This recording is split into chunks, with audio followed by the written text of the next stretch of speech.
Hello all. So a very warm good evening to everyone. So I'm glad all of you are here, and we will now begin with our event for today. So to just give a brief introduction about Friends with Elephants. So we are just an informal group of people coming together with varied expertise, just concerned about elephants and other wildlife. So it's just a forum for disseminating knowledge linked to elephants and other wildlife for their conservation and welfare through various medium like art, culture, literature, movies, and panel discussion. So the events have been conducted offline since 2014, but since 2020, we have switched to online events. So our expectation is that people who attend these events, they gain knowledge in a very homely and informal atmosphere to encourage conversations and so that we can all work in proximity to each other and with the people from policy making and help in developing appropriate conservation and welfare measures for wildlife, including elephants. So I will briefly introduce today's schedule.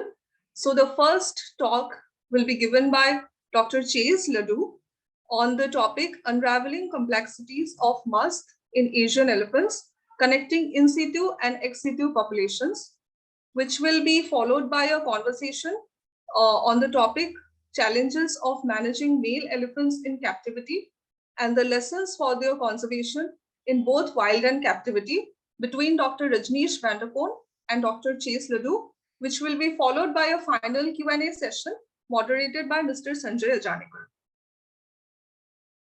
Now, I'll just briefly introduce myself. I am Sushmita Dam, and I am interested in understanding and learning about the different dimensions of biodiversity conservation. I'm a freelance researcher, and I have previously worked as an intern under the Biodiversity Samrakshan Internship Program. So wherein I acquired a lot of knowledge about the scientific, economic, social, as well as the cultural dimensions of natural resources and biodiversity conservation in our country. So I will be your host for today's event. And once again, I extend a warm welcome to everybody. Thanks for being here. And I really look forward to today's lineup. And I believe that we will all have something new to take away back with us. So the first talk is on Unraveling Complexities of Musth in Asian Elephants, Connecting In-situ and Ex-situ Populations by Dr. Chase LaDue. I'll briefly introduce Dr. Chase. So Dr. Chase LaDue is the postdoctoral fellow in animal behavior at the Oklahoma City Zoo. He is a Nat Geo explorer and completed a Fulbright research fellowship in Sri Lanka. He is an applied ecologist studying the behavior, physiology, and conservation of elephants and other large mammals. His integrative research seeks to inform strategies that promote the well-being and sustainability of threatened species in in-situ and ex-situ populations. So handing over to you, Dr. Chase.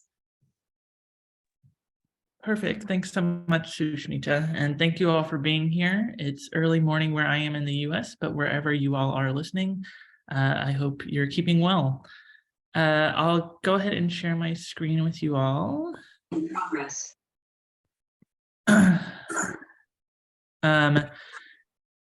As Sushmita said, the title of my talk is Unraveling Complexities of Musth in Asian Elephants. Musth is a topic that's fascinated me for a decade now, and I'm sure some of you in the room have experience with this topic as well, so I'm looking forward to learning from your experience too. If you have any questions at any point, feel free to drop questions in the chat, and we'll be sure to get to them closer to the end of the talk. So I'm going to go ahead and stop my video to save on bandwidth, but you'll still be able to hear me. Okay, so as we all know, Asian elephants are endangered with an estimated 30 to 50,000 animals left in the world. Now, about a third of those, it's estimated, Asian elephants live in some form of human care. So that means in situ populations, those are elephant populations that are free ranging in their native environments, and ex situ populations, those that are in the care of humans, whether that's in Asia or outside of Asia, are really important to ensuring the sustainability of the species. And currently, there's no clear way forward on how we're going to solve this issue of improving the conservation status of elephants. My research uses what I like to call a field to fence approach, where we use context from field research.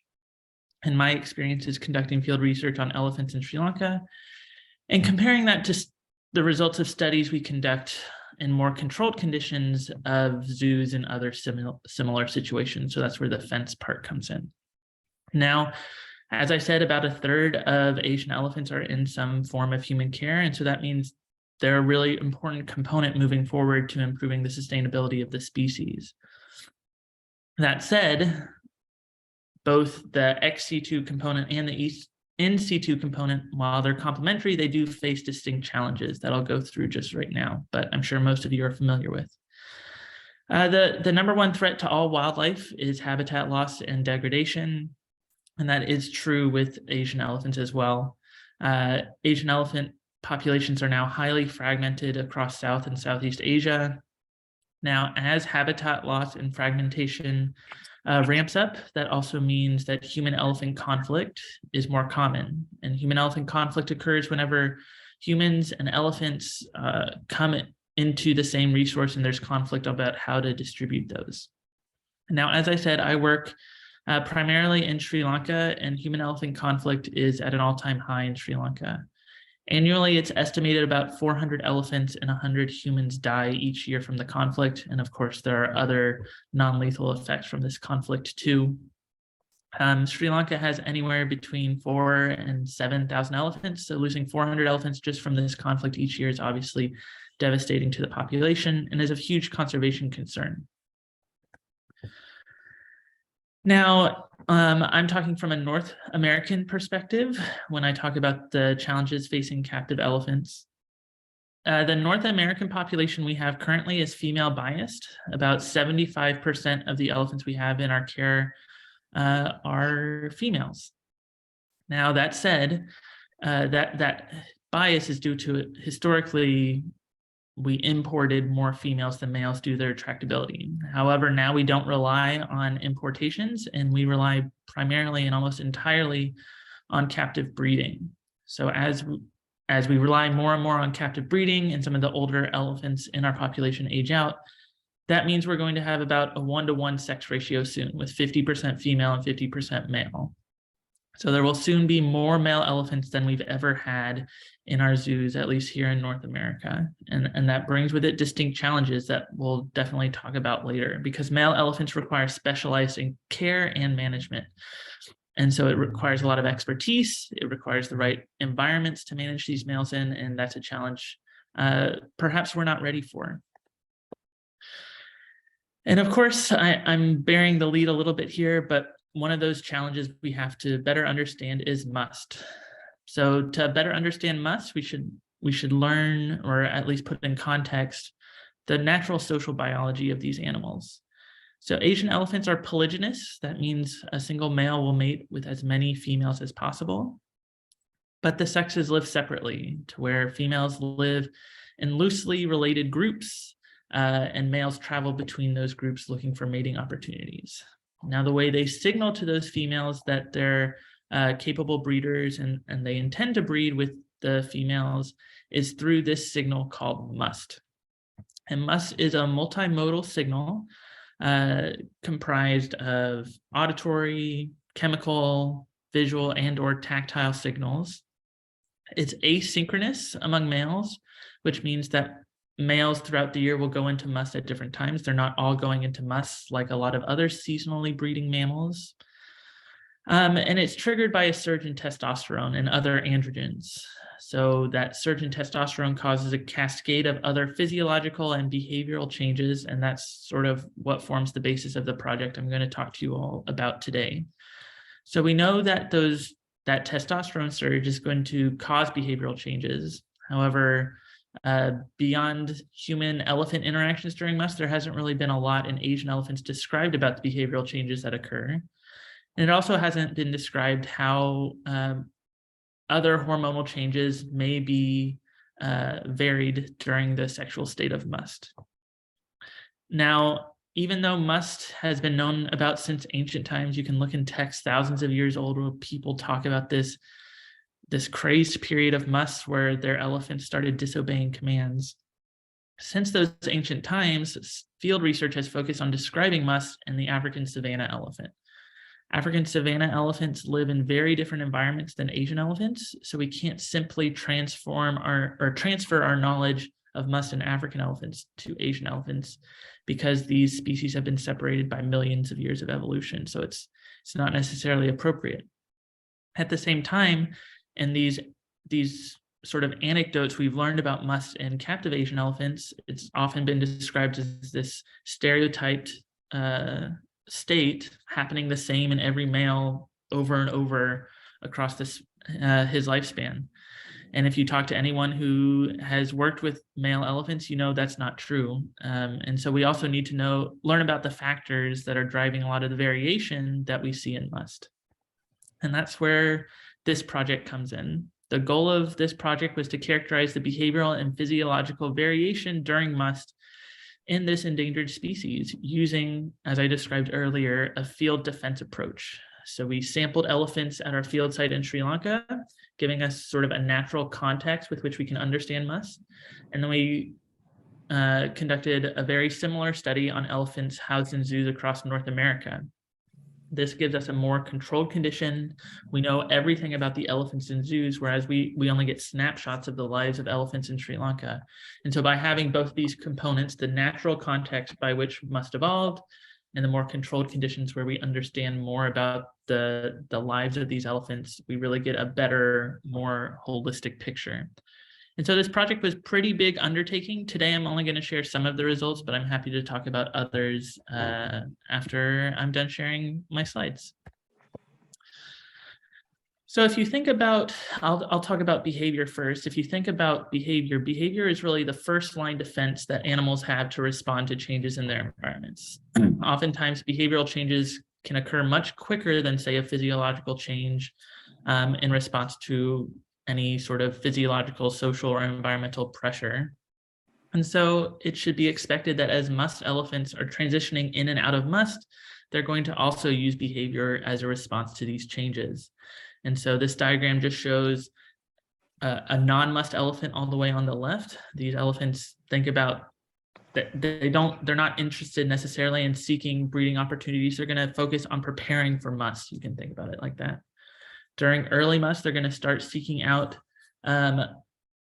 potentially receptive females, and musth can last anywhere from a month to 3 or 4 months. And so across that time, you may also expect behavioral changes to occur within the musth period. And then as a male has successive musth periods across his lifespan, you'd also expect changes to occur. And so the field site we worked in Sri Lanka is called Waskamua National Park. It's in the north central province of Sri Lanka. We collected data over a period of 5 or 6 months, and we successfully cataloged 62 males that are included in the data I'll talk about today. And then over here in the US, we sampled male elephants from 10 zoo facilities. This included 26 adult male elephants that were observed over a period of years. And like I said, these males we have in zoos over here, for most of them, we know everything that's happened to them every day of their lives from the day they are born, which is a really rich scientific source of information. Now, these behavioral observations were conducted as similarly as possible between the wild and in zoos. In the wild, we drove into the national parks every day, and anytime we saw a male elephant that would stick around long enough to be watched, we'd watch him for 15-minute sessions, up to 3 sessions per elephant, giving us 151 sessions total from our wild population. From zoo elephants, we sought to conduct observations both in and out of Musth in order to be able to compare as much as possible. Whenever we visited a site, we do 10 observations per week, and these observations consisted of 1-hour sessions. And so because these elephants, we were pretty sure we were going to see them when we went to a zoo, we had a much richer source of data here for 392 sessions total. And so besides the behavior we were looking at, we also considered the impact of certain contextual or independent variables on the behavior we observed. We looked at age as a driving factor of behavioral variation. To measure Musth, we use visible Musth indicators. And so those who know about Musth probably know about these. Like I said, Musth is a multimodal signal, and one of the primary ways they use the signal is through chemical means. So they can drain from their temporal glands to produce chemicals that they can waft into the air to advertise their sexual condition. Many males also dribble urine continuously, and that urine sticks on the inner side of their back legs to act as another chemical signal. And a few people have suggested using this scale to measure where a male is in his Musth cycle, ranging from 0 when he's not in Musth, all the way 1 through 4 as he's going to peak Musth at 4, and then 5 is post-Musth. I'm going to be showing the results for the temporal gland secretions just because the temporal gland secretion results and the urine dribbling results matched up very nicely. Other factors we considered may also drive behavioral variation include the number of conspecifics, or the number of other elephants that were present, the temperature when we were observing them, and for zoo elephants, the space they had available to use during the observation. And we observed a variety of behaviors, but I'm going to focus on 4 today. That's locomotion, or moving around, foraging, acquiring, processing, and consuming food, alert behavior, so how aware a male may be of his environment, and then chemosensory behavior, things like smelling around the environment, seeing if he's more aware of his environment through his chemical senses. And to jump into the results, I'll show one graph, and then I'm going to try not to show very many graphs through this talk. What we found with both populations, both the wild and zoo populations, is that locomotion increases as Musth progresses. And so what this graph is showing you is wild elephants on the left, zoo elephants on the right, and then each box within those sections is a different temporal gland score. So 0 is the lightest red color, that's non-Musth, and as he progresses through his Musth cycles, the color gets darker, and you can notice the proportion of time on the vertical axis that a male is spending locomoting is increasing as Musth progresses. And this happens both with wild elephants and with zoo elephants. And so we can visualize that perhaps a little easier on this graph, where locomotion is at a baseline level during non-Musth, increases early in Musth, peaks at full Musth, and then declines to even below baseline levels during post-Musth. I'll show some other behaviors we looked at. Foraging was pretty high during non-Musth, and you can see there may be this behavioral trade-off. Foraging actually decreases during Musth, sort of in the opposite direction that locomotion happens. You can think about this as locomotion's got to increase as a male goes into a Musth and as he's seeking females to breed with. Now, if he's spending all his time looking for females, he doesn't have as much time to forage, so that's why foraging decreases. We also saw alert behavior increases and peaks at full Musth. Perhaps he's hyper aware of his environment and trying to find as many females as possible. And similarly, chemosensory behavior also peaks during full must. And it's important to emphasize that these changes we described and that we observed happened almost identically in the wild elephants we observed in Sri Lanka and in the elephants we observed in zoos over here in the US, emphasizing how important must is to males, how much evolution has gone into shaping this reproductive strategy. The results I didn't show is that we also found other factors driving behavioral variation in zoo elephants, including age, temperature, and space availability. We weren't able to identify any of these factors as driving behavioral variation in the elephants we observed in Sri Lanka, perhaps because there just wasn't a lot of variation in these factors to begin with. So the statistics we use couldn't identify any minute differences.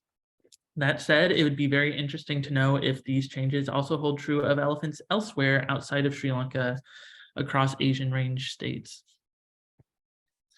Now, what I didn't talk about is social behavior. So must presumably facilitates all these social interactions. So what social changes occur? And we're having growing recognition now that male elephants are actually social. It was once thought they were very solitary. But we observe social behavior fairly infrequently. That's not to say it didn't happen. It just didn't happen as overtly. And one thing we didn't observe hardly ever was aggression. And a lot of people who have worked with male elephants and musts, especially in captive conditions, will say aggression is one of the behavioral signatures of musts. But at least elephant to elephant, that's not what we observed. I'll go into a little more detail on the social behavior. I'll spend a little bit of time. Musts, of course, facilitate social interactions, as I said. You can think of this happening male to male or intrasexual interactions. Males in musts will generally outcompete males not in musts for access to females, and this even outweighs any effects of age. So generally older elephants are also bigger, but if a smaller, younger male is in must, he will generally outcompete an older, larger male who is not in must. And younger males may form all male groups as they're maturing for the social benefits of living in groups. But must also facilitates male-female interactions, of course. This is called intersexual interactions. Now, presumably females, if they have the choice, should be relatively selective about their mates because of the investment they're putting into their offspring. And so females may be receptive to older musk males because they've signaled their condition and their ability to be a good mate. So as part of our behavioral observations, we wanted to answer the question, what factors influence the flexibility of this male social behavior? And so first I'll talk about the different group compositions we observed in Sri Lanka. Of course, the groups we observed in zoos were pretty artificial. They were decided on by the humans taking care of them. But in Sri Lanka, we had the ability to understand how these groups may form naturally. And so across the same time period, we had 256 sightings involving male elephants. Most of these involve solitary male elephants, so 52%. 16% were all male groups, generally younger males. And then 32% were mixed sex groups, so involving at least one male and one female. And what I'm showing you here, and it's the last graph for this section, I promise, is the number of females in a group on the left and the number of males in the group on the right. And I've broken this up by younger and older male elephants. So the younger elephants are 10 to 30 years old. That's sort of just around early puberty all the way up until peak sexual maturity. And then older males is peak sexual maturity until senescence. And then the lighter colored boxes show when the male is not in must, and the darker colored boxes show when he is in must. And so let's focus on the female graph on the left. We'll start with the younger elephants. You'll notice that during non-must, males actually were observed associating with more females in a group compared to when they were in must, but that pattern was flipped for older males. So an older male tended to be in groups with more females if he was in must compared to non-must. This sort of falls in line with our prediction that females should want to associate with older males when they're in must, and they should preferentially associate with older males compared to younger males. Now, if we look at the number of males in a group on our right-hand graph, You'll notice that the patterns are similar for both age groups. Males associated with more males when they were not in musth compared to when they were in musth. And so if you are a male and you're in musth, you might not want other potential competitors around you, so you're not going to associate with other males. You're less likely to associate with other males when you're in musth. And then I'll also talk briefly about the social behaviors we observed using the same sessions I talked about in the first section. And we've broken down these social behaviors into different categories. Like I said, aggression was the least common behavior we observed, least common social behavior. In zoo elephants, we found that aggressive behavior increased with age and tends to be very low in mixed sex groups. Pro-social behaviors, that's behaviors that promote social bonding, were the most common social behavior we observed. Perhaps unexpectedly, pro-social behavior actually increases with musth. A male should want to increase his sociability, especially with females when he is in musth, and so that's perhaps explains this result. It also increase with age and increase in mixed sex groups, perhaps not surprisingly. We didn't observe any associations between dominance behavior and any of the factors we tested, but as far as submissive behavior, we noted that submissive behavior decreased with musth in zoo elephants, perhaps not surprisingly. It increased with age and it decreased in mixed sex groups. Wild elephants, like I said, there wasn't as much environmental variation that we could use our statistical models on, but we did find sort of opposite patterns with aggressive behavior. We found that aggressive behavior actually decreased with age. Perhaps older males don't really have to behave aggressively towards another elephant. His size is enough of a signal to defer that aggression. And pro-social behavior we observed more commonly with the number of elephants present. So more elephants present meant more pro-social behavior, perhaps an obvious result too.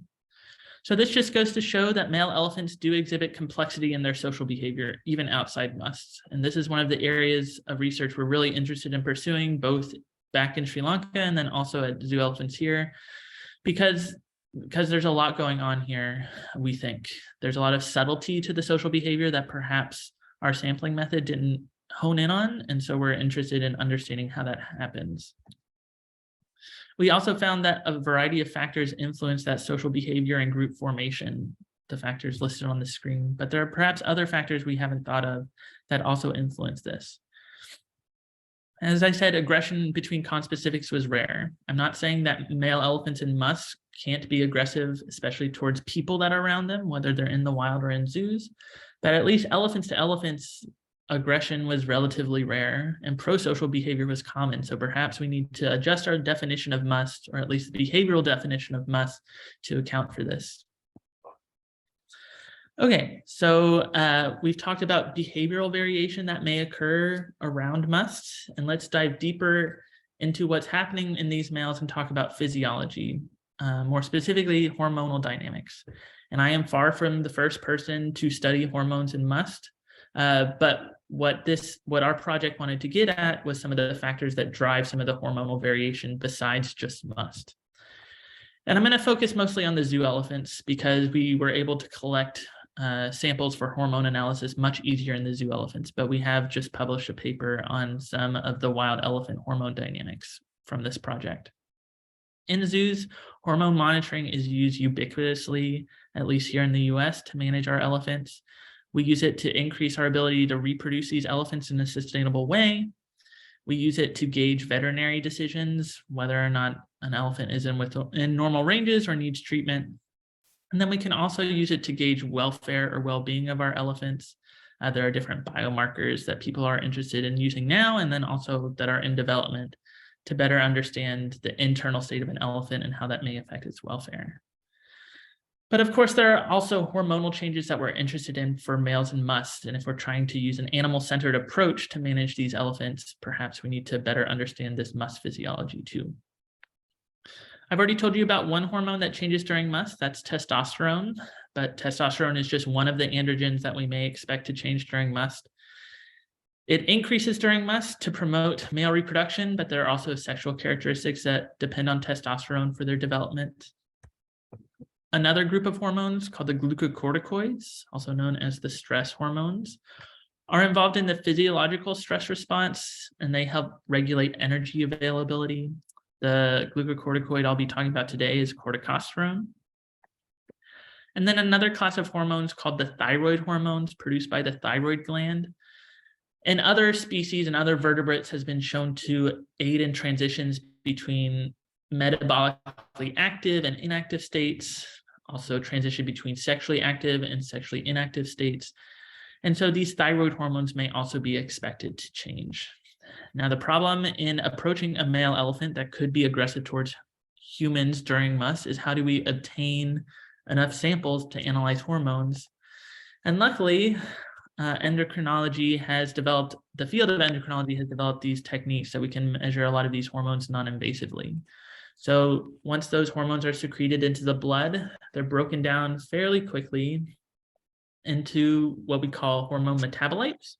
And once those pass through the feces, we can collect fecal samples to measure fecal hormone metabolites non-invasively.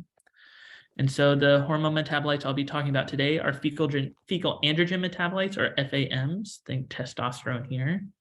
Fecal glucocorticoid metabolites, or FGMs, think stress hormones here. And fecal T3 metabolites. T3 is one of the thyroid hormones. And so we're trying to understand, we're trying to measure that hormone activity through fecal T3 metabolites. And so, like I said, I'll be talking about the zoo elephants here, but we observe similar patterns in the limited sampling we are able to do in wild elephants. Keepers taking care of these elephants collected over 1,300 samples for us. Along with these samples, they recorded the temporal gland scores and the urine dribbling scores.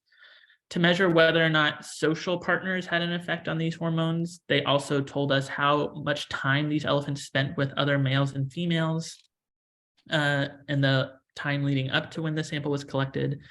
And then they also measured body condition, or the amount of body fat an animal had. We use a body condition score that a colleague developed on her work in India to measure body condition in wild Indian elephants. It's a 1 to 5 score. 3 is ideal body condition in the middle, 1 is underweight, and 5 is overweight, and then 2 and 4 are intermediary between those different states. And one of the last graphs, I promise, using these hormones, these fecal hormone metabolites, we were able to identify physiological musth episodes. So in our zoo elephants here in the US, musth lasts on average about 3 months, plus or minus 10 days. What these graphs are showing you is our fecal androgen metabolites, or testosterone, on the top, glucocorticoids, or those stress hormones, in the middle in green, and T3 in the blue on the bottom. And we use androgens to identify peaks in testosterone, and that those peaks determine the length of a musth cycle. And those musth episodes on these graphs are shaded in yellow. So this is all from a single elephant from about a year of sampling, and you can see how these hormones change. Now, obviously, we were not far from the first ones to say that androgen concentrations were elevated during musth. We also showed, at least in zoo elephants, that glucocorticoids, or those stress hormones, were also elevated during musth. However, T3, we expected to change during musth, actually didn't change at all. We think there are other factors that are driving hormonal changes here that we didn't account for, because we couldn't find any factor that was affecting T3. We expected, since elephants were decreasing the amount of time they spent eating, and also spending a lot more time moving around, that this would be reflected in the T3 measurements, but that's not what we found at all, actually. And then we also found that those visible musth indicators, the temporal gland on the top and the urine dribbling on the bottom, also changed predictably with both those androgens and glucocorticoids. So each of these plots is showing those scores I talked about earlier, from 0 being non-musth, 1 through 4 being musth, and 5 being post-musth. And so, for instance, here with temporal glands, you see that as temporal gland secretion increases, so does androgen concentration. It's hard to tell here, but we also saw a significant elevation in glucocorticoids with temporal glands. And we saw this same thing from temporal glands also with urine dribbling. However, for fecal T3, as I said, we didn't see any associations with musth. It could be that our assay wasn't appropriate in measuring this. Could be there are other factors here that we couldn't account for or didn't think to account for, but at least here we didn't find any changes with thyroid hormones. I also said, remember that with these samples, we also had measurements about social exposure and body condition. For androgens, we found that if an elephant was fatter, had a higher body condition score of 4 or 5, his androgen concentrations were positively associated with age. However, this pattern was the opposite if it was a skinnier elephant, so body condition of 2 or 3. We also found that a male was likely to have lower androgen concentrations the more exposure or the more time he spent with conspecifics. We also found effects of age and body condition with the glucocorticoid concentrations. So ideal or heavier elephants, Musth behavior. concentrations positively were correlated with age. And at our lowest body condition score that we observed 2, it was the opposite pattern observed. So this just goes to show the behavioral variation is obviously complex, both in terms of overall activity and social behavior. There's a lot going on here with physiology too. So this just goes to show musth is pretty plastic or pretty flexible. It's not this stereotype state that may have been described like that in a textbook 20, 30, 40 years ago. There's a lot of variation here. And so if we want to manage our male elephants effectively, we've got to take into account the factors that influence that variation. And so this is a sort of simple schematic of what our project found. Musth is associated with behavioral variation, both in terms of activity and social behavior.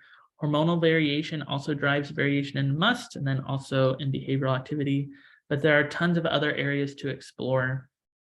We identified other factors, things like body condition, age, aspects of the social and the physical environment. But there are tons of other factors that I would like to spend the rest of my life learning about, that others are just working hard to learn about too. Things like, how does physical health and nutrition play into this? Are there reproductive fitness consequences for some of these things? What are the ecological impacts that males and musth have because of their changes in activity? All of this feeds into the complexity, all of this and more, I should say, feeds into the complexity of musth and working with these male elephants and trying to manage and conserve them. So I suggest, along with others, that animal-centered approaches, in addition to other approaches, are required to conserve threatened species, including the endangered Asian elephant. And these male elephants in particular are challenging in part because of musth. Musth most likely influences the reproductive success of an elephant. We can guess that from the social data. It would be very interesting to understand paternity among musth versus non-musth elephants. Because elephants are keystone species, they also certainly have ecological impacts as they're changing their activity across these landscapes. Musth also influences the wellness of an animal. If an elephant is spending a lot of time looking for females and not foraging, that could have compromising effects, for instance. And so before we move on to the next phase of tonight's event, I want to thank my collaborators. Rajnish Vandercone is going to be talking with me a lot in just a minute about this, but he was instrumental in developing a lot of these ideas and developing the project in Sri Lanka, and I'm happy that we're continuing a lot of this work. I'd also like to thank my PhD advisors, Elizabeth Freeman and Wendy Kiso. We had a lot of support in the field. My right-hand man was Suchintha Samarawira, who was a great field assistant. We were supported by the Premasira family to make sure we were safe and taken care of, and Danushka Priyadaharshana was our guide in Waskamua. For the zoos that so graciously let me in to watch their elephants and then even more graciously collect hundreds of fecal samples for me, I thank you. These are some of the leaders in the field for caring for male elephants, and so I look forward to continued collaboration with them.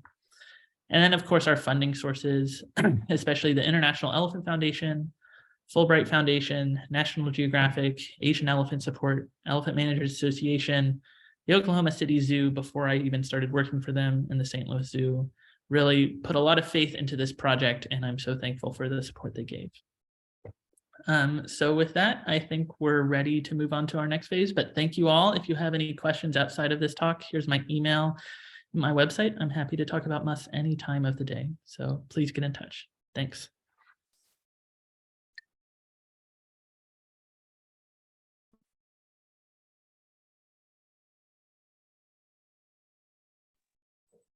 Thank you. Thanks a lot, Dr. Chase. The topic was actually very new to me, and I have learned really interesting things through your talk. And I believe there are so many different dimensions that you have added. Now that when I think about elephant conservation, I'm definitely going to think about whatever I have heard from you today regarding musks. So Great, I'm thanks glad. once again. Of course. Now, now moving on. So moving on to our next segment.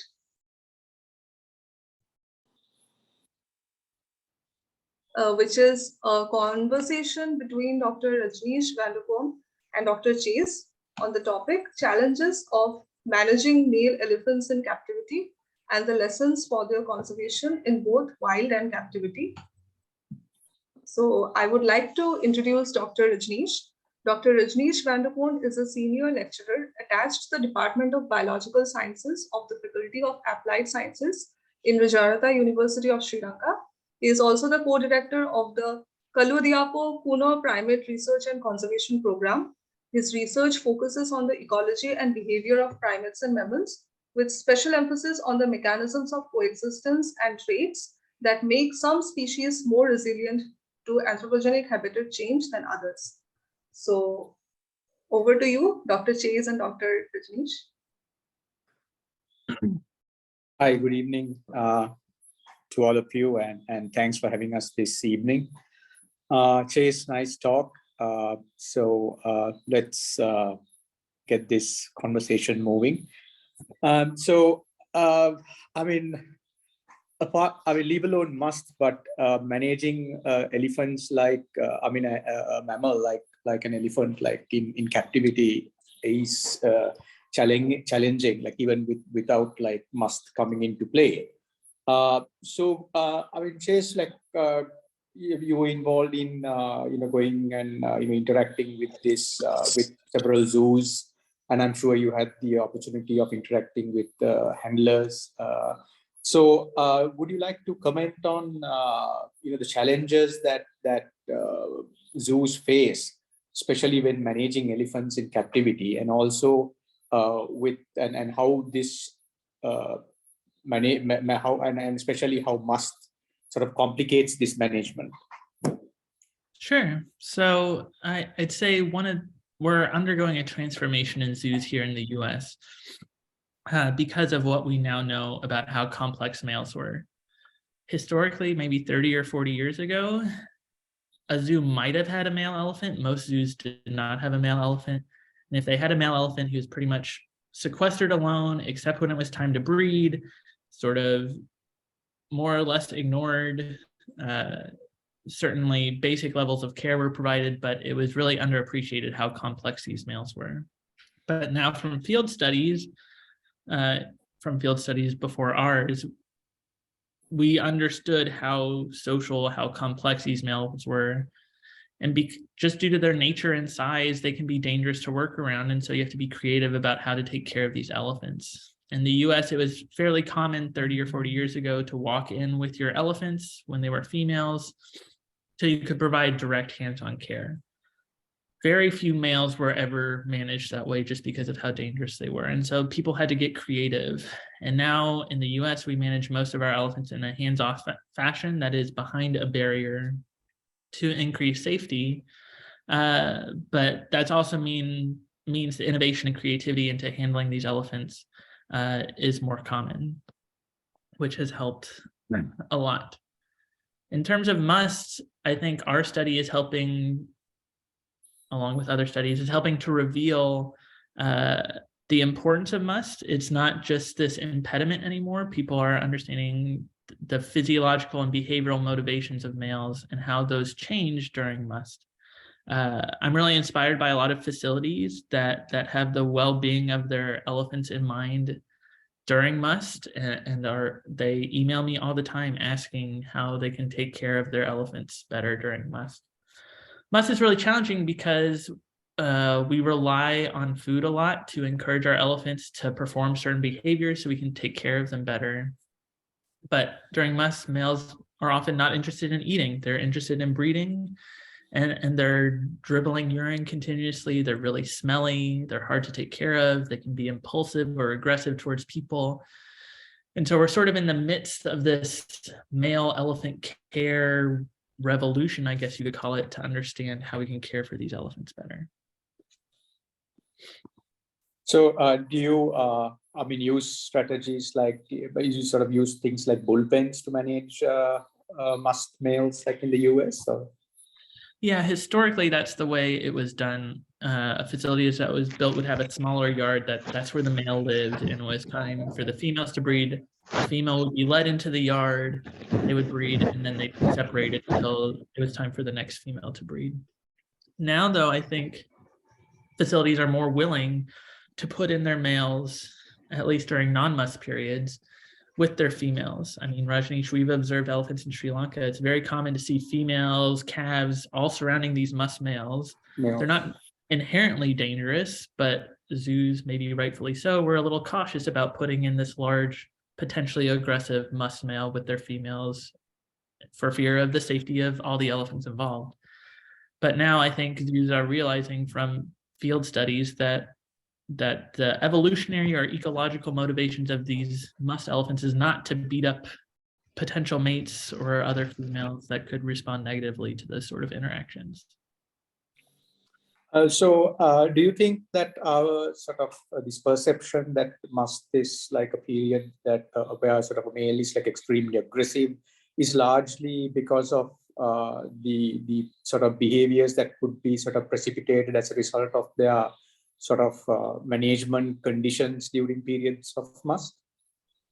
That's a good question. If you take the Sri Lanka, if you take Sri Lanka, like the traditionally how males are sort of managed during musth is they're basically like chained to a tree and they're hardly fed or provided water during that time. Could it be that these sort of practices precipitate certain, sort of enhance sort of the aggressive type of behavior in this in musth males? Sure, it could definitely be a feedback loop. And that's traditionally how male elephants were managed, including here in the US, but throughout Asia, is that one way to shorten the duration of a musth period is to withhold food, because a lot of people think musth is metabolically limited. So if they don't have enough body condition to sustain musth, they'll just go out of it. And so they'll withhold food. That could potentially introduce this feedback loop where that encourages aggressive behavior. A lot of people who have worked with musth elephants, and even if you look back at the ancient texts describing musth thousands of years ago, describe it as a sort of headache. And we find from our results that these musth elephants are a lot more alert, they're a lot more aware of the environment, and they may be bombarded by all this stimuli. And so when you've got a headache, you are not behaving rationally, you get upset at little things, and the same thing may be happening with these musth males. It's hard to measure that. Like, I don't know how you would measure a headache in an elephant, but it's certainly possible that that sort of thing is going on, and why aggressive behavior towards people, at least, would be more common during musth. So like moving on, Chase, like how do you think your research or your latest findings on musth, how do you how can those findings be extrapolated towards sort of mitigating, say, human wildlife conflict or say promoting elephant conservation? Sure. So some of the studies you and I have conducted on human-elephant conflict, we found that a lot of the mortality that happens, the elephant mortality that happens, is happening among male elephants involved in this conflict. And so we're not the first group to think of this, but male elephants may be more likely to, say, raid a farmer's crops because he's seeking mating opportunities by being in a musth condition. And to sustain that musth condition, you've got to have a big body condition. You've got to have a lot of energy reserves. And an easy way to do that is to raid crops. They're nutritionally dense, a lot more nutritious most times than the natural forage that's available. And so it could be this alternative strategy. Let's bulk up on these farmers' crops to be more attractive to the ladies, so to speak. Now, at the same time, that's how human-elephant conflict happens, right? And so to better understand the propensity of elephants to engage in that conflict means we have to have some context of their natural biology. And for males, at least, musth seems to be a big part of that. There are a lot of approaches to mitigating human-wildlife conflict. This natural science approach is just one of them, but social factors come into play, political, economic, all of those things come into play. And so I'm not saying ignore that, but an animal-centered approach where we consider the factors that motivate an animal to engage in this conflict are also really important. We've found in Sri Lanka and elsewhere throughout Asia that there are sometimes these problem elephants, these elephants that have found this strategy to raid crops and sort of depend on it. And it doesn't seem that any of the deterrents that farmers or communities are using are working to stop those elephants from crop raiding. And so understanding what engages those quote unquote problem elephants would be really important. I'm not saying we have to now manage every single elephant in a forest around a farmland, but understanding why certain elephants are more likely to engage in that conflict over others, I think, is really important for these mitigation strategies. So, Chase, you happened to mention that that you think that animal-centered management strategies can be sort of used to mitigate human-wildlife conflict and also promote elephant conservation. So how do you see these things being implemented in the field? I mean, it's easier to, in a captive setting, it could be much easier to do that. But then, when you're sort of extrapolating or extending these things to these ideas to the natural setting, how do you think, what is the practicality like? Would you like to sort of elaborate on that? Sure. And I'm going to flip the question back to you with your experience working in these communities, but I'll answer what I have to say. So think about your answer to this too. When we were in Sri Lanka I think a lot of this has to be community driven, sort of from the roots up sort of approach. So the communities we were living in and working with, driving awareness of natural elephant biology. A lot of times these communities have lived among elephants for generations. So seeing an elephant is not a strange fact to them, but they just don't know a lot about what would motivate an elephant to behave the way it does, recognizing certain behavioral signs. We created these photo guides for our own use so we could tell elephants apart from each other in the field. But we found that the people we worked with, those were really valuable to them too. They started understanding these elephants as individuals. And I think that sort of just shift in their minds about these aren't just moving parts of the landscape. They're like animals that have unique motivations, unique pressures, is important for a lot of these communities living around elephants. Where we worked, the communities love the elephants, but of course, they've also got to survive and have sustainable livelihoods. Right. And so they are definitely seeking opportunities to promote coexistence that I think a lot of times we don't give credit for, but they want to find solutions. And so I think like root level community driven approaches for this sort of stuff is necessary. Okay. So what do you think? Yeah, I think, if you look at human elephant conflict or, human wildlife conflict in general in Sri Lanka, it's, as you mentioned, it's driven by many factors. So one factor is understanding is wildlife, in this case the elephant, and understanding its biology and how elephants their motivations certainly will certainly contribute a lot towards sort of mitigating or coming up with effective strategies to mitigate conflict. But as you said, it's very important to work with communities to sort of engage the community, because it's only then that you actually realize the sort of dynamics that sort of happen in this community. So I think this is something that we have discussed previously about how people are no longer like full-time farmers. So their farming is sort of more sort of a part-time practice now, and that's sort of linked to agricultural economics in Sri Lanka, and so that has reduced the time that people invest in sort of crop protection, and that sort of created like a whole different dynamic. I mean, now people, I mean, so it's managing sort of human wildlife conflict in such a sort of landscape is like very, very challenging now, because people have very little investment in sort of, they want to invest the least amount of time in crop protection. And then at the same time, the expectation is to have conflict at a sort of negligible or minimal level. So it's really challenging. But I think, as you mentioned, like understanding the biology of animals and their motivations, and identifying periods that in their sort of like sort of annual cycle where they can be sort of more driven to engage in sort of crop raiding and such activities is important. Yeah, I think that's all spot on.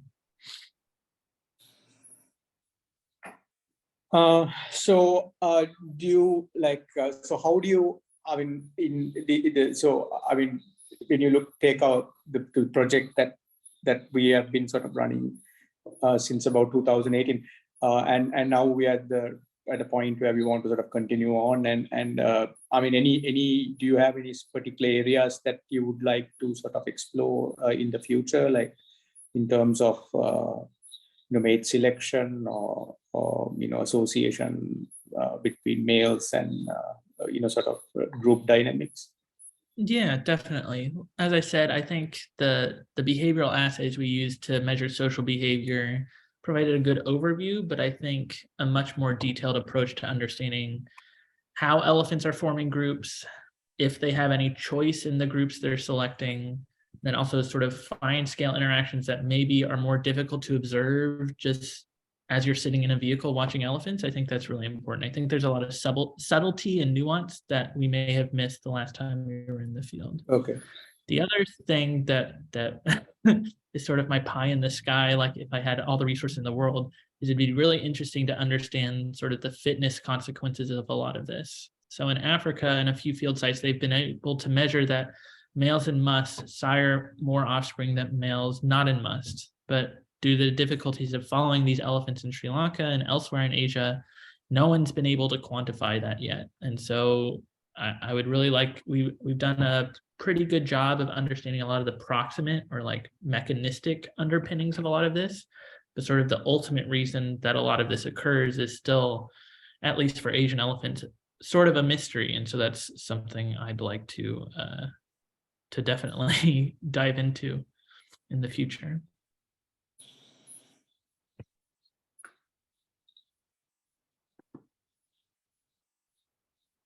So I noticed that there are a number of questions that have been popping up from time to time. Yeah, I don't. Do we want to, Sanjay? Do we want to go ahead and start the Q&A? Absolutely, it has been a pleasure. I think I'm just jumping the flow. So sorry, please go ahead, Sushmita. So we'll move on to the Q&A session now, and I'll just introduce our moderator. So I once again request our audience to please keep your questions coming and type them in the chat box, and because they will be taken up now. So Mr. Sanjay Ajanikar is a graduate in BTech in chemical engineering, and he has worked as a market researcher and loyalty program professional for more than a decade. He has managed various programs from profit as well as non-profit sectors in the capacity of researcher, business development, and entrepreneur. So currently he is associated with Asian Nature Conservation Foundation and Dakshin Foundation for managing research and wildlife conservation programs. He will be moderating the Q&A session. I welcome you, sir.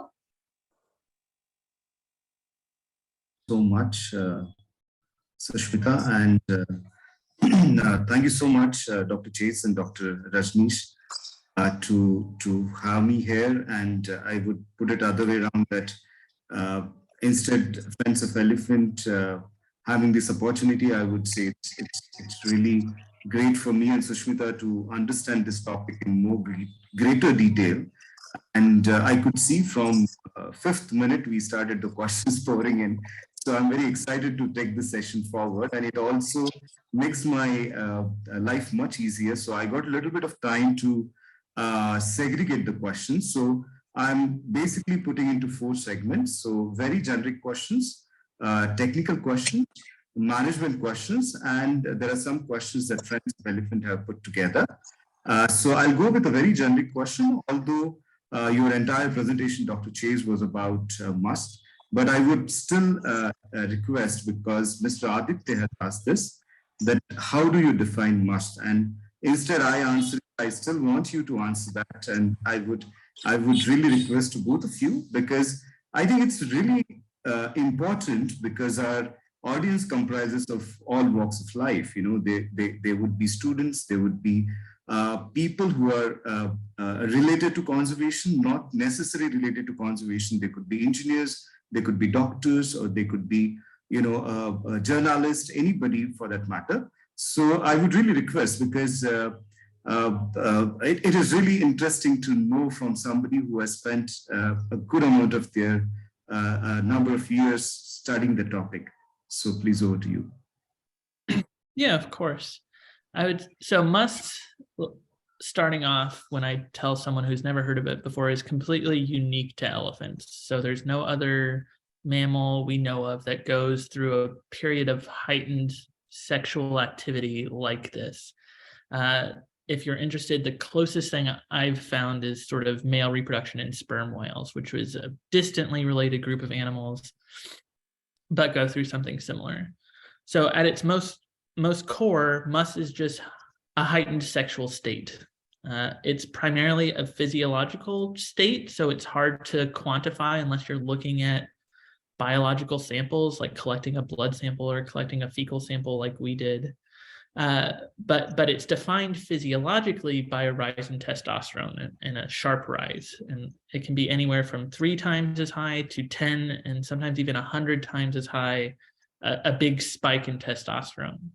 Now that testosterone change is associated with other hormonal changes like the ones we described, but they also have physical effects on the animal and behavioral effects. So I talked a lot about the behavioral effects, but then also the physical effects, like the temporal gland secretions, is how most people would say that an elephant is going through Musth. Male Asian elephants almost never drain from their temporal glands except during Musth. So it's a pretty good indicator. That said, we're not sure that males in Musth always drain from their temporal glands. They may also be going through these heightened sexual states without showing any external indicators. That's why it's hard to describe. The other thing we've learned in our studies, trying to understand a lot of this variation, is that Musth is not necessarily a binary state. Especially before our study 20, 30, 40 years ago, it was like a male was in Musth or not in Musth. And that's probably not true because of the range of pressures these animals are going under. So we use behavior and physiology to describe different stages of Musth: early Musth, mid-Musth, peak Musth, late Musth, post-Musth. There have been a bunch of terms that others have used to describe it. But we know that physiology and behavior changes across a single Musth episode, then also as a male ages. And so there's not, I think the most frustrating part of all this is there's not a single good definition that encompasses all of this variation. And likewise, this sexual activity occurs on a spectrum. Yeah, I mean, if I I'd like to add something, like, if it's okay. So like, I mean, if you went to a national park and you were like observing, elephants, in addition to, as Chase described, you would see temporal gland secretions, but then you'd also notice that some of these males engage in certain sort of very sort of unique behaviors. They'll, roll their trunks, and constantly bounce the trunk off the ground. Sometimes you'll see head shaking, ear flapping. So these are sort of telltale signs that that the male is in musth. So from a I mean, if you ever went to a park and saw animals like that, a male like that, I mean, you're guaranteed that it's in musth. That's very interesting. I must say that it's nicely summarized our entire today's session. And I must say that Dr. Rajnish has added one more point where our audience can take it to, it will be exciting to go back and observe the elephants with that lens. So moving on to the next question. So it is coming from Noyoto Santoso. So why wild elephant adult male are often solitary? So I would say that's a structure that they are solitary and all the females are in the herd. So what I request Noyoto is also she should write to Dr. Chase. He has already shared his email ID because Noyoto requires the presentations. She is very thankful for the time that you spent. So I'll move on to the technical questions. So there's a question or series of questions by Saroj K from KU. So the first question is, to date, in terms of musth, what are the differences between free range and captive male elephants?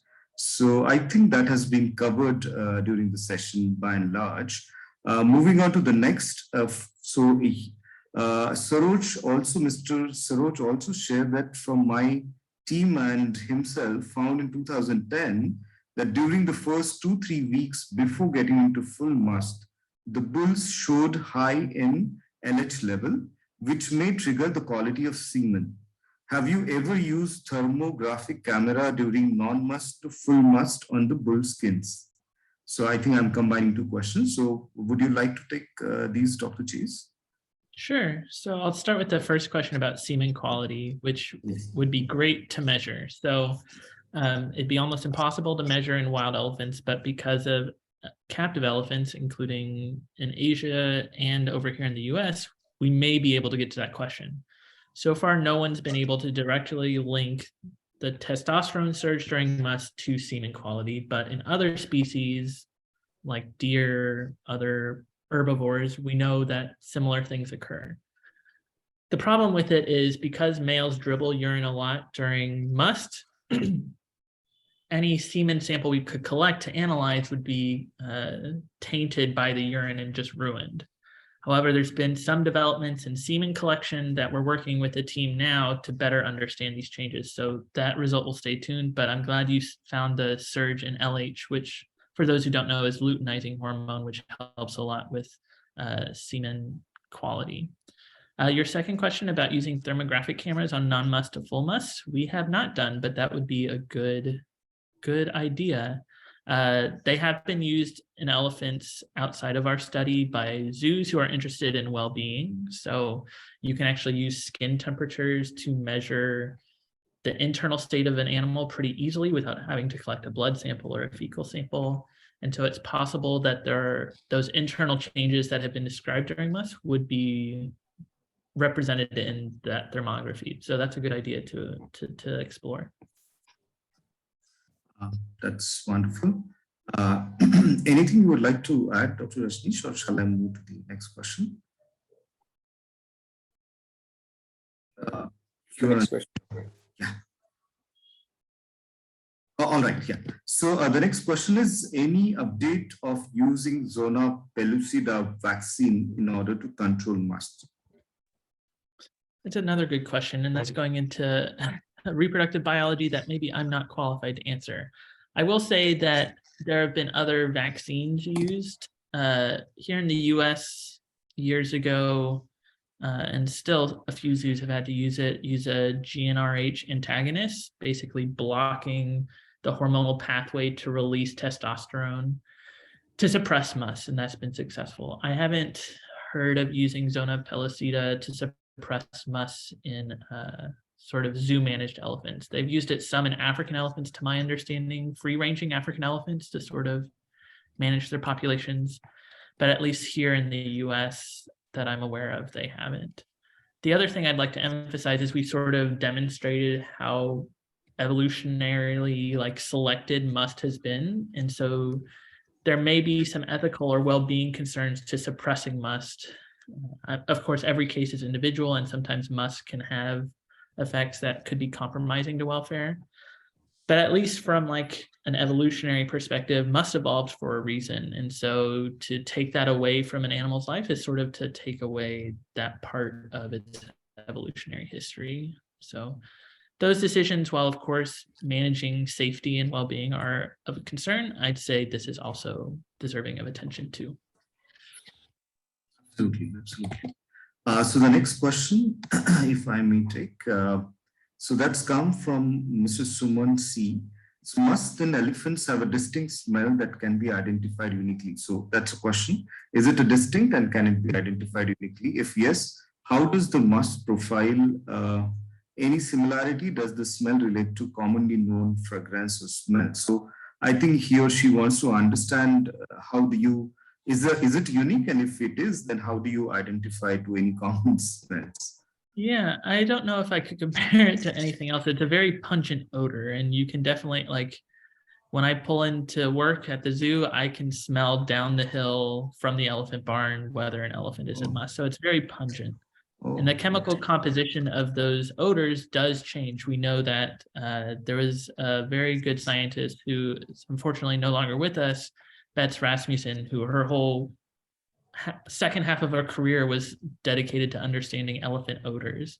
And so we know the chemical composition changes. And actually in Asian elephants, it's been described sometimes that younger males, their odors smell like sweet honey when they're starting to go through their early musth cycles. And then as they age, it gets more pungent. And so it could be there's some biological significance to that. We're just not sure yet. But yeah, the smell, for those who have smelled it, it doesn't leave you very easily. That's interesting. Yeah. So I'm sorry, please go ahead. Yeah, so I think the younger animals, the adolescents that come into musth, they generally their secretions have things like acetates, alcohols, and ketones, and as they become older and mature, there is this it's sort of considered, it's sort of you can call it sort of a pheromone. It's called frontalin. So as the animals become older and mature, the frontalin becomes more and more prominent in the musth secretions. All right. So I'll move to the next question. It's come from, there's no name written, it's iPhone. In what ways the alertness of elephants tested or noticed during your project? Sure. So the way we described alert behavior was the head had to be held higher. So like the elephants in the background of my photo, their heads are sort of in line with their shoulder blades. And an alert elephant, their head is raised, and oftentimes ears are held erect. And so that we can make a pretty good judgment that means the elephant is keying in on something in the environment that he's paying attention to. So that's how we describe an alert behavior. In African elephants, they've described a characteristic must walk. So an elephant will walk with his head held high and his ears erect, and that's considered a must walk. We're not going so far as to define that in Asian elephants, but we definitely did see elephants walking with their heads held high and erect more often during musth than when they were not in musth. Right. So same question from the same person. On what basis are older musth males better mates for the females when they decide? Yeah, this is sort of a good sexual selection evolutionary question. So we don't know to what extent females choose their mates. I would say it's very likely that they do, just given their natural history. But an older male, if you're mating with an older male, you're mating with a male who presumably has survived long enough to reach that age. He's been able to acquire the resources, fend off threats, withstand illnesses or other environmental contaminants to the extent that he is still alive and able to breed. So from an evolutionary perspective, that female should benefit by mating with that male, because that male's genes will also be passed on to her offspring. And so her offspring will in turn also make suitable mates for the next generation. And through her offspring, her genes will also be passed down. So that's sort of the classical way that sexual selection occurs. And so that's why we think females will mate with those older, larger males.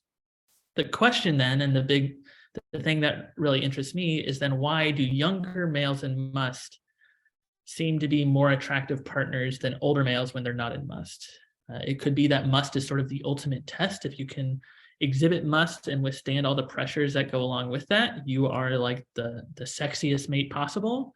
We don't know enough now to be able to judge that. That's a study that would take generations of elephants to understand, and because elephants live so long and have generations that are so long, it's really hard to understand in a 5, 10, even 20-year period. All right. So may I take the next question? It is from Aditya, Mr. Aditya. So FAM concentrations negatively correlate with the exposure to conspecifics, but is it irrespective of gender? Yeah, so I didn't elaborate too much. We're going to have a paper published soon describing in more detail. But for that result, we found that both the number of social partners and the time exposed to the social partners that were available influence FAM or androgen concentrations in our zoo elephants.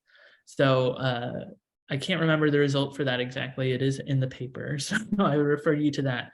But it does take into account both the number of partners and the time spent with those partners, and both female and male partners.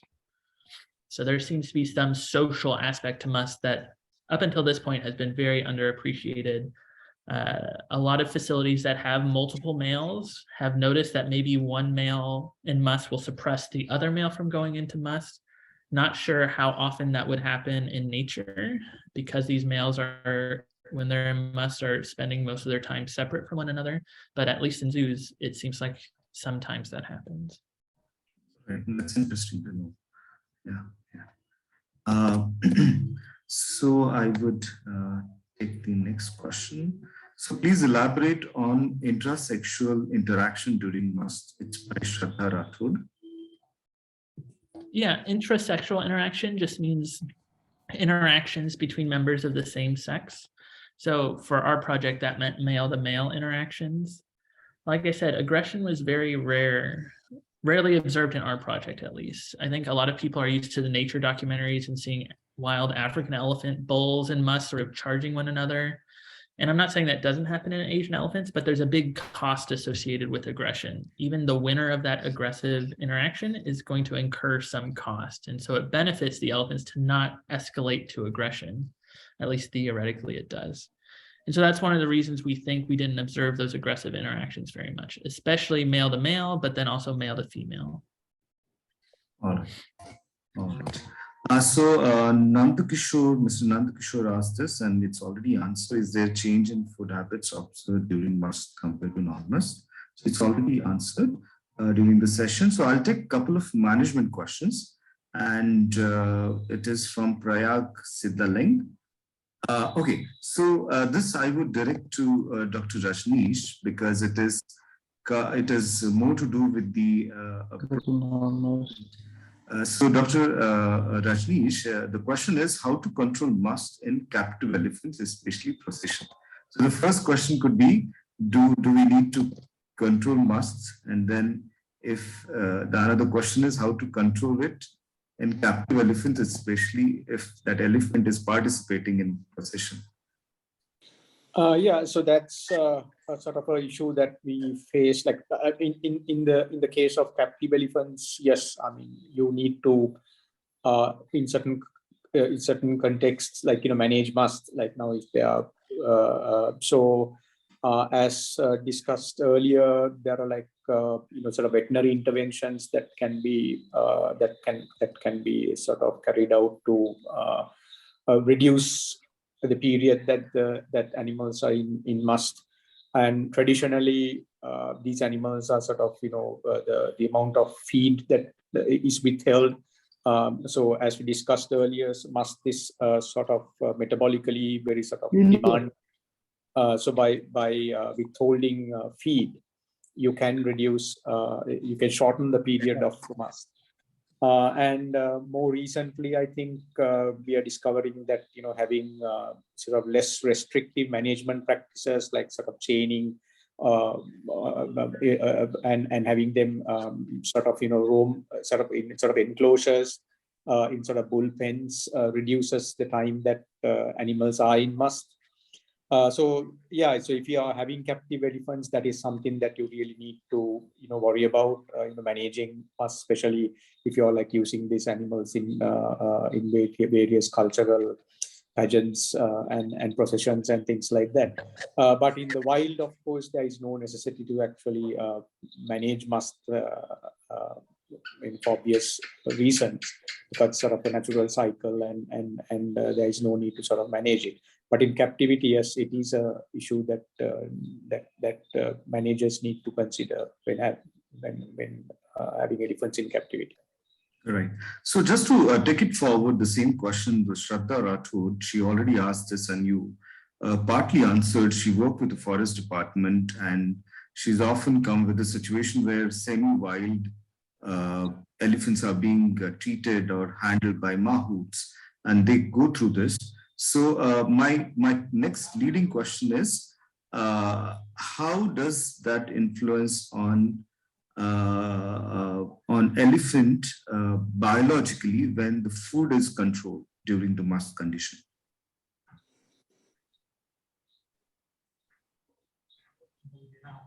Do you want to take that, Rajnish? Yeah. So if I could repeat it, how does it biologically affect elephant if the food is controlled by mahout to reduce the period of musth? If the food is controlled, Chase, biologically. Sorry to barge in. Can I elaborate on this question? Hi, I'm Shraddha. Yes. So we have orphaned elephants that are sent to the forest department, and then they work as department elephants. And we've been interviewing mahouts to understand the dynamics between mahouts and these elephants. And on interviewing them, the mahouts said that we have to be very harsh with the male elephants during musth, because they have to be tied and not fed for days, because if they leave them or if they show any ease with them, it's very threatening to their lives, because they're always in a semi-wild state, right? Because these elephants are let into the forest with the hobble chains when they're not working. So they tend to sort of take advantage if they are not confined during musth. And a lot of mahouts have been killed also in the process. So it's a very harsh treatment, and we're trying to figure ways to sort of ease it through positive reinforcement and stuff like that. So does that, the mahouts feel that it reduces the time of the musth, this treatment? Is it true? I would say it's an individual basis, so you have to consider it elephant by elephant, but that's been the historic traditional knowledge that's been passed down. Even elephant keepers here in the US, that's sort of the wisdom. I will say we have found that elephants during musth will they will go off diet and they will not eat by their own choice sometimes. Like the elephants, the lower rates of foraging we described in our zoo elephants was not because they didn't have food. Our zoo elephants had all the food they wanted as normal. They just chose to stop eating.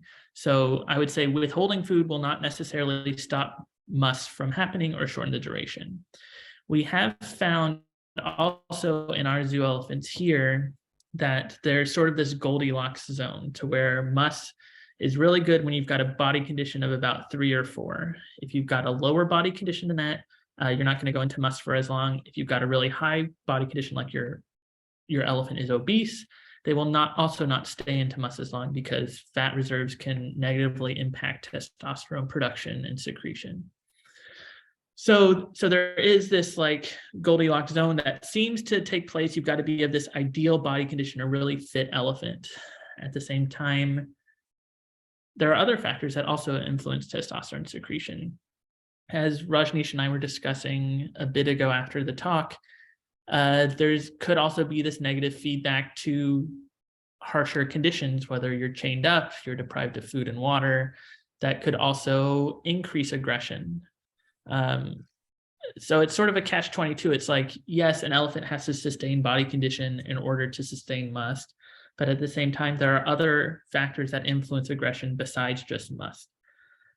This is sort of where that headache idea I was talking about comes in. Like, if you can put yourself in the shoes of an elephant, and I know it's not scientific, but when you're feeling like you've got a headache, you're sick, you will lash out at things. You are not motivated by the things you're usually motivated by. And so it really is an elephant by elephant basis when you're managing these elephants.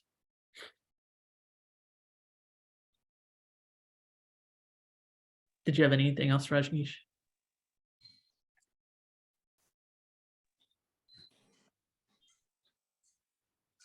I think I'm good. Wonderful. So I'll move forward.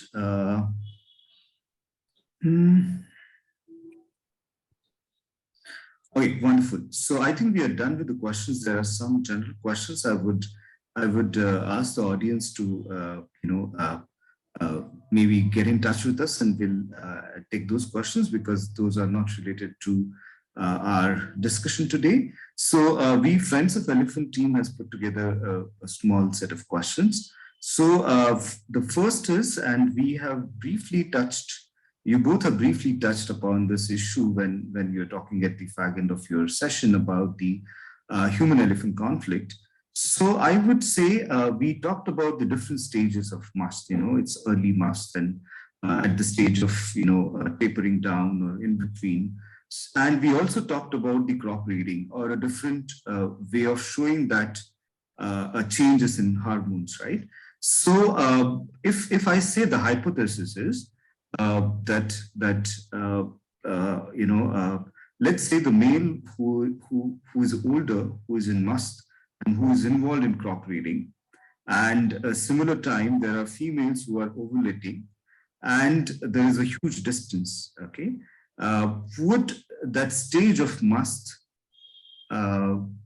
would push that male towards the ovulating female, or would that male would continue to be in the act of crop reading because that is also helping him to put up with the bodily aggression? I'm not sure if I'm making myself clear. Do I need to repeat my question? I can try answering it, and if I don't answer it, if Rajnish can answer it, you can elaborate further. But I think Rajnish asked earlier, what else can we learn? I think learning about those, if there are distinct stages of musth, that'd be really helpful to learn. At least behaviorally, we found that later in a male's musth cycle, he walked even more than he did earlier in the musth cycle. So it's possible. I don't know how much this is a conscious decision or if this is an evolved behavioral response that's sort of innate, but it seems like especially towards the end of musth, the male is walking more and more, potentially to find as many females as he can in his last chance to mate. And so he's going to walk as much as possible. In terms of, I think it's in terms of like where a male may be crop rating versus where a female may be ovulating, that's going to be on a site-by-site basis. These males can travel miles in a day to find a female, and it seems like they are very driven to do so, even abandoning food sources. At some point, the elephant has to make the trade-off. Am I going to keep foraging at the expense of finding a female and at the risk of being attacked by farmers? Or am I going to use that energy to finally go mate with females? A male can eat crops and crops over and over again, but that comes at the expense of not spending time finding receptive mates.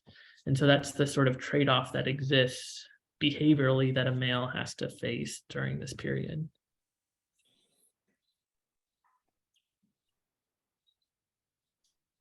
Yeah, and I think sort of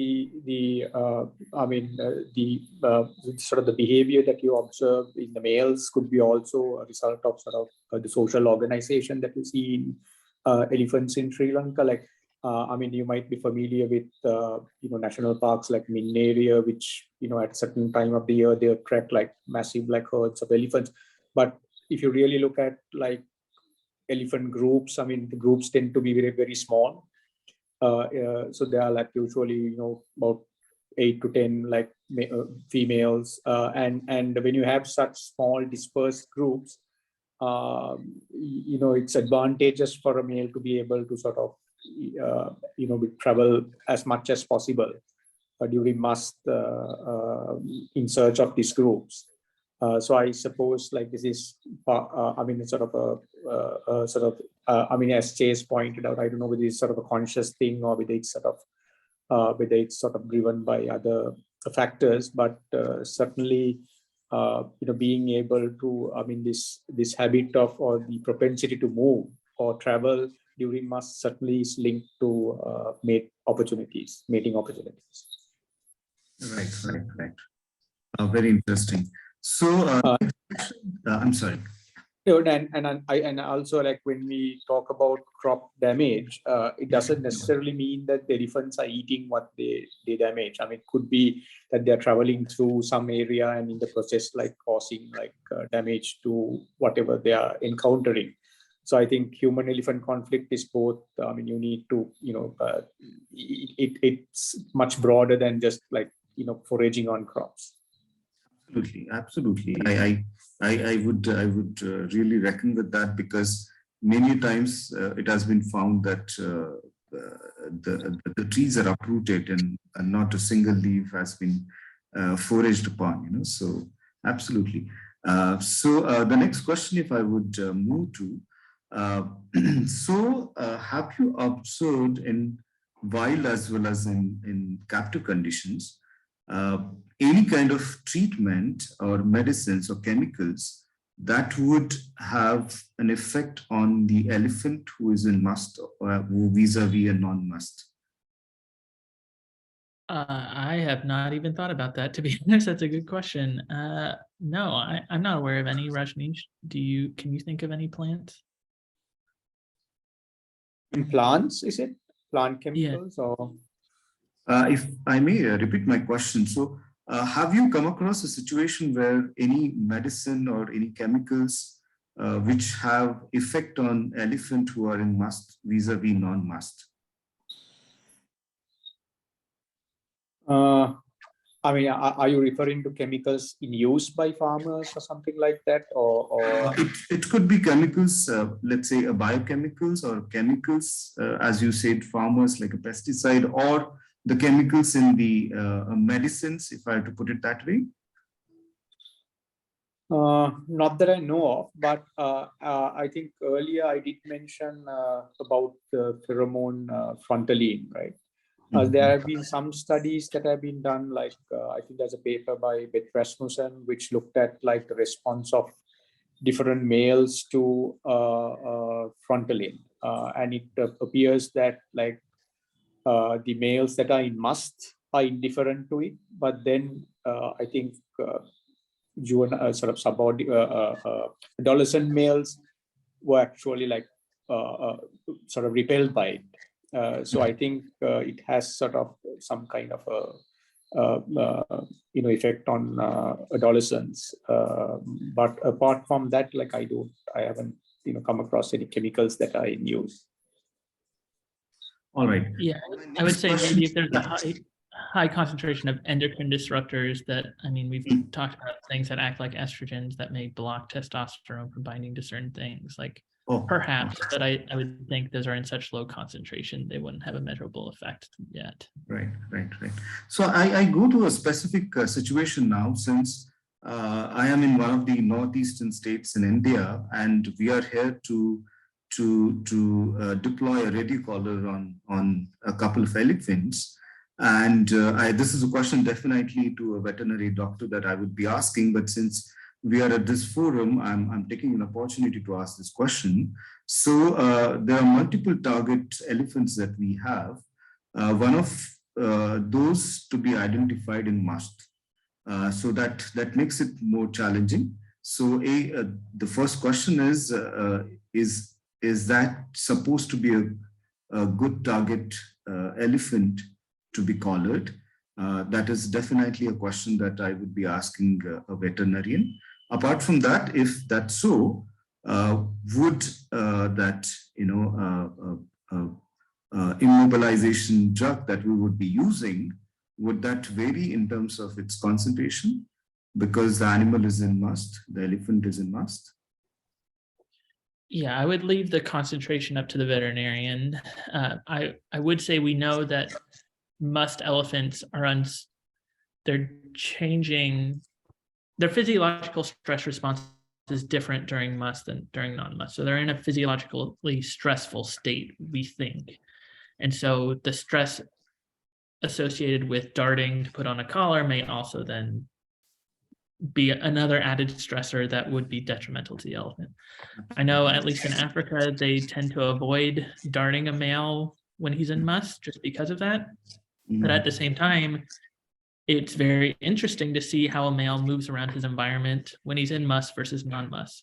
So I would say if you know you've got a male you want to collar, wait until he's in non-musth, but then hopefully the collar can stay on long enough to where you can get this picture of his activity non-musth to musth to non-musth. So that'd be a very nice comparison. Yeah, that's an interesting point. Yes. Anything to add in that, Dr. Rajnish? I think, yeah, I mean, I'm okay. I think Chase added a lot to that, and I'm fine with it. Fine. Right. So I'm coming to the, you both of you have partly covered this part of question, but I still want to touch upon it because I think we haven't really discussed a lot about it. So how ethically that you feel it's right to suppress the musth condition, although we are talking about management in zoo and or otherwise.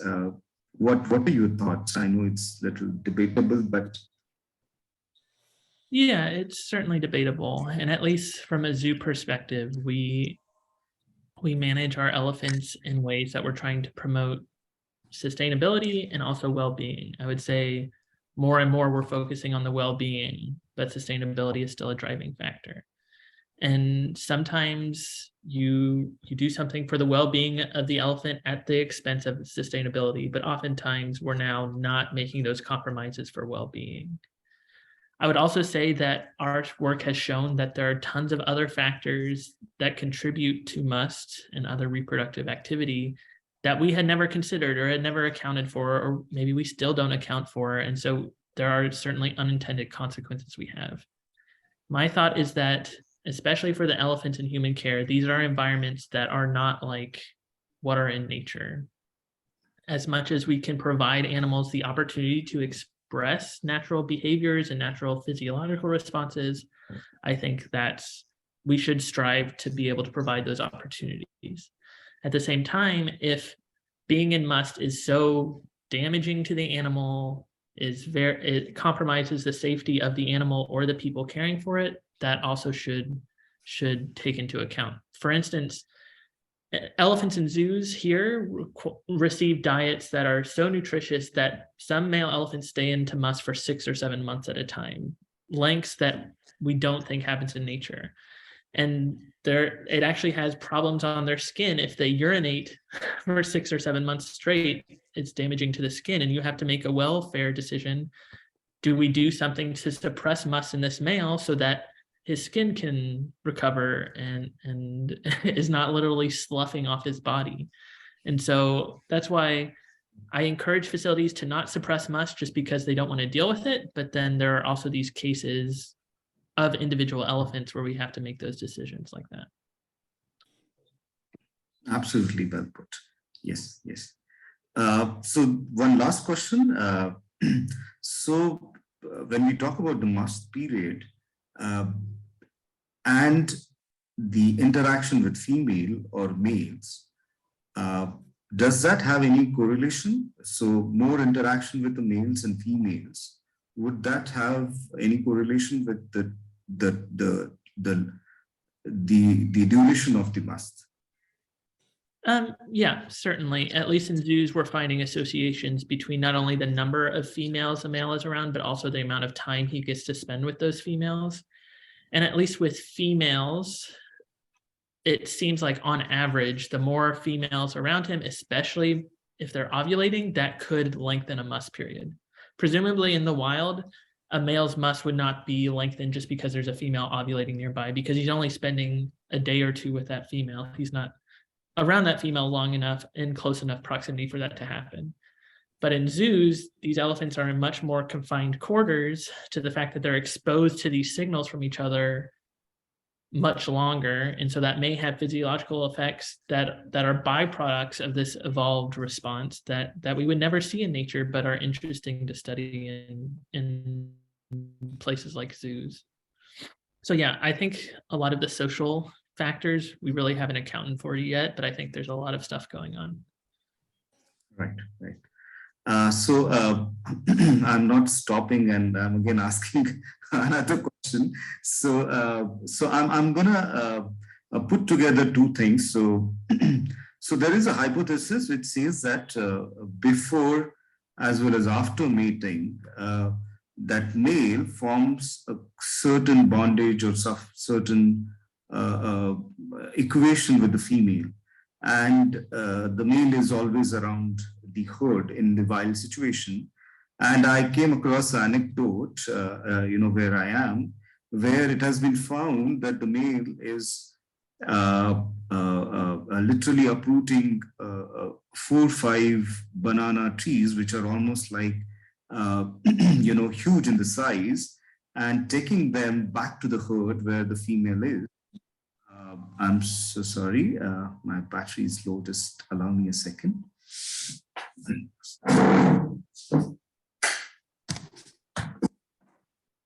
Yeah. So if I put this anecdote with the hypothesis, so how is there anything that both of you would like to comment on it? That is there a kind of again, it's obviously the elephant itself is a very social animal, but is the musth and the mating, it has anything to do with creating that bondage and bonding with the female after mating?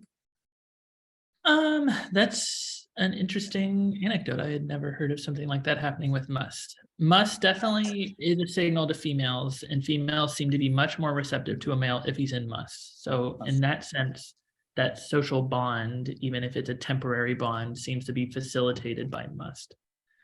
I have never, the thing with elephants is that they live in, especially Asian elephants, live in these environments where food is available. Males cannot defend a patch of forest and keep other elephants from coming into it. So it's not like he can defend a food source for females to be attracted to.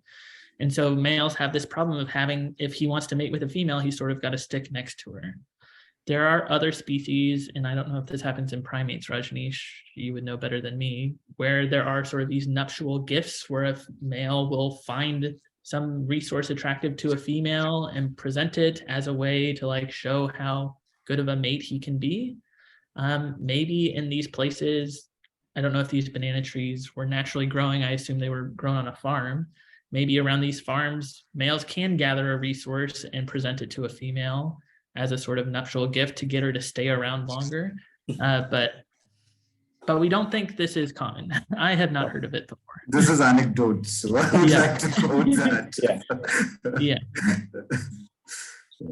I mean, I haven't seen anything like that in the wild. So, I mean, this is certainly something very interesting. It's the first time I'm hearing of it. Yeah. Also, I would like to, it's definitely an anecdote, not something that has been observed and scientifically recorded. Having said that, it's also a very smaller group that I'm referring to. The state itself has a very, very small population. And very often they're found together, either they're together or they're leading each other. I'm talking about the males and the herd, or they're often found exchanging the habitats, So it could be a social aspect, or it could be related to musth. But just would like to, put together and understand and discuss, since we are on the same platform and talking about the concept of musth. Yeah, it is a very interesting story. It'd be interesting if this male, if that's a strategy he's sort of identified as a good way to keep females around. Like elephants are smart. They come up with creative things all the time. So who knows, maybe this elephant has figured something out. Right, absolutely. So thank you so much. And it was really interesting talking to both of you and putting the questions forward to both of you. Sushmita, over to you.